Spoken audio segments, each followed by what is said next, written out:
ఎందుకు ఈ నెలలో ప్రభు మనల్ని బలపరచాలనుకుంటున్నాడంటే మనం స్థిరపరచబడడానికి. దేనికి బలపరచాలనుకుంటున్నాడు ప్రభు అంటే మనల్ని స్థిరపరచడానికి.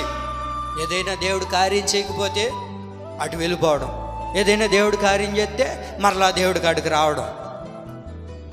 దేవుడు బిడ్డలు ఇస్తే దేవుడి దగ్గరికి, దేవుడు బిడ్డలు లేదా ఆలస్యమైందా ఇంక దేవుడు లేదు.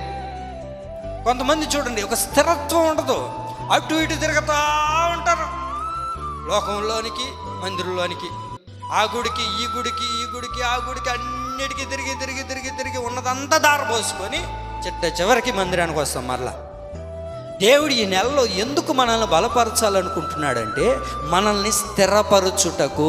చెప్పండి, దేనికోసం? స్థిరపడాలి.